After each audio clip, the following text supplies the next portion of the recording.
Hi friends, എല്ലാവർക്കും പുതിയൊരു വീഡിയോയിലേക്ക് സ്വാഗതം. തുളസിത്തറയിൽ നിൽക്കുന്ന പാർവതിയെ കണ്ടാൽ ഗായത്രി ചേച്ചിയെ പോലെ തന്നെ ഉണ്ടെന്ന് പറയുകയാണ് രാധിക ഗാർഗിയോട്. അത് കേട്ടുകൊണ്ടുവരുന്ന പ്രതാപം പറയും, നിങ്ങൾ രണ്ടുപേർക്കും നല്ല ക്ഷീണം കാണും.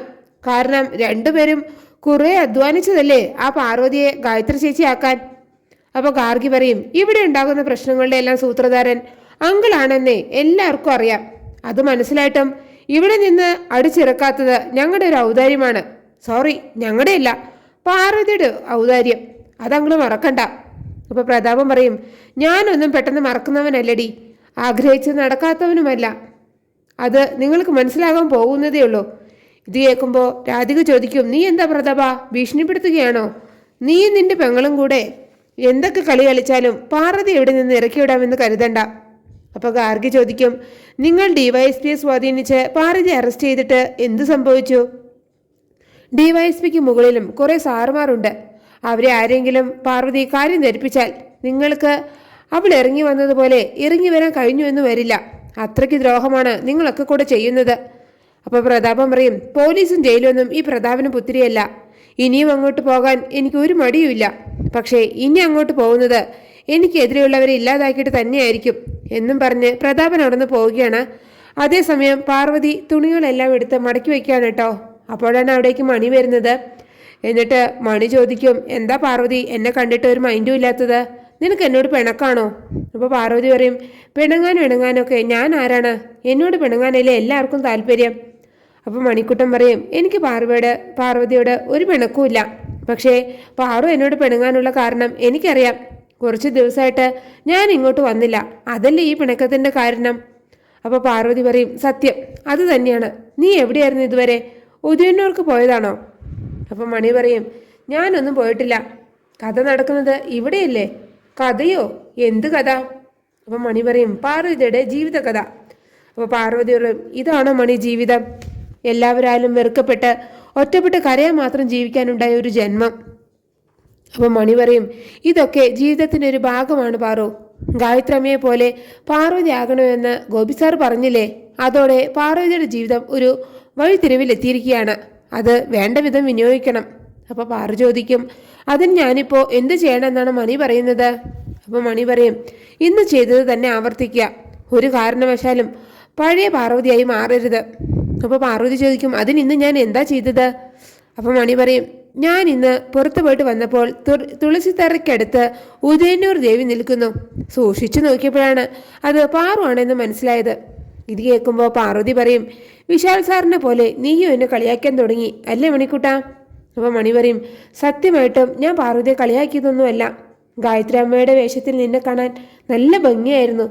ആരുടെയെങ്കിലും കണ്ണു തട്ടു എന്നായിരുന്നു എൻ്റെ പേടി.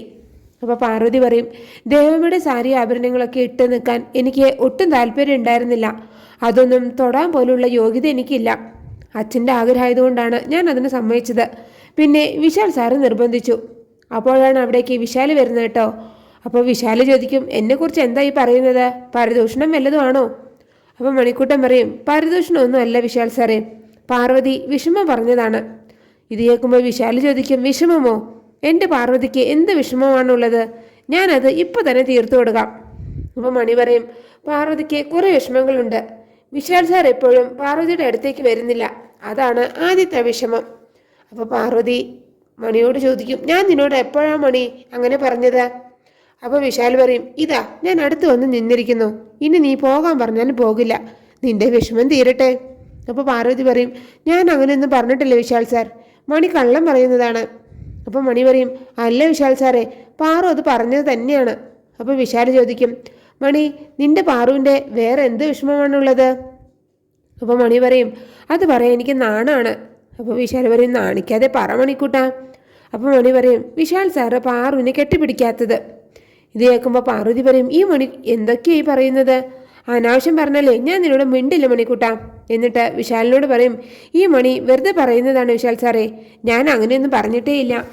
അപ്പോൾ വിശാൽ പറയും, ഇനിയിപ്പോൾ നിനക്ക് അങ്ങനെ ഒരു വിഷമം കൂടി ഉണ്ടെങ്കിൽ അത് ഇപ്പോൾ തന്നെ ഞാൻ തീർക്കാം എന്ന് പറഞ്ഞിട്ട് വിശാലെ പാർവതിയുടെ അടുത്തേക്ക് മെല്ലെ നീങ്ങിപ്പോവാണ് കേട്ടോ. എന്നിട്ട് പറയും, മണി കള്ളം പറഞ്ഞതാണെന്ന് എനിക്ക് മനസ്സിലായി. എന്നാലും നിന്റെ മനസ്സിൽ അങ്ങനെ ഒരു പരാതിയില്ലേ? നിന്റെ പരാതി തീർക്കാൻ എൻ്റെ ഹൃദയം തന്നെ ഞാൻ നിനക്ക് തരാം എന്ന് പറഞ്ഞിട്ട് ഒരു ഹാർട്ട് ഷേപ്പ് പില്ലോ പാർവതിക്ക് കൊടുക്കുകയാണ്. എന്നിട്ട് പറയും, ഇതൊന്ന് കാതിൽ ചേർത്ത് വെച്ച് ശ്രദ്ധിക്കേ, എൻ്റെ ഹൃദയമെടുപ്പ് നിനക്ക് കേൾക്കാൻ സാധിക്കും. അപ്പോൾ പാർവതി അത് വാങ്ങി ചെവിയിൽ വെച്ച് നോക്കിയിട്ട് പറയും, ഇത് ടപ്പ് ടപ്പ് എന്ന് മിടിക്കുന്നുണ്ടല്ലോ സാറേ, അതെങ്ങനെയാണ്? അപ്പോൾ വിശാൽ പറയും, ടപ്പ് ടപ്പ് എന്നല്ല, ലവ് ലവ് എന്ന ഹൃദയമിടിപ്പിൻ്റെ ശബ്ദമാണ് നീ കേട്ടത്. നീ ഒന്നുകൂടെ ഒന്ന് കേട്ടു നോക്ക്. അപ്പോൾ പാർവതി ഒരിക്കൽ കൂടെ അത് ചെവിയിലേക്ക് വെച്ച് നോക്കുകയാണ് കേട്ടോ. എന്നിട്ട് വിശാൽ പറയും, ഹോസ്പിറ്റലിൽ വെച്ച് ഞാൻ റിക്വസ്റ്റ് ചെയ്തിട്ട് ഡോക്ടർ റെക്കോർഡ് ചെയ്ത് തന്നതാണ്. എന്നിട്ട് പറയും, വിശാൽ സാർ ഒന്ന് കെട്ടിപ്പിടിച്ചിരുന്നുവെങ്കിൽ എന്ന് നിനക്ക് തോന്നുമ്പോൾ ഇതെടുത്ത് മാറോട് ചേർത്ത് പിടിച്ചാൽ മതി. അപ്പോൾ പാർവതി ആ പില്ലോ എടുത്ത് നെഞ്ചോട് ചേർത്ത് പിടിക്കുകയാണ് കേട്ടോ. അതേസമയം ഗാർഗി 2-3 ട്രോളിയുമായിട്ട് ഹാളിലേക്ക് വരികയാണ്. അത് കാണുമ്പോൾ പ്രതാപൻ പറയും, നന്നായി, ഇപ്പോഴെങ്കിലും നിനക്ക് ബുദ്ധി ഉദിച്ചല്ലോ. നീ ഈ വീട്ടിൽ പൊറുതി മതിയാക്കി തിരിച്ചു പോകാൻ എടുത്ത തീരുമാനം അസലായിട്ടുണ്ട്. അപ്പോൾ ഗാർഗി പറയും, ആ ആഗ്രഹമൊക്കെ അങ്കിൾ മനസ്സിൽ വെച്ചാൽ മതി.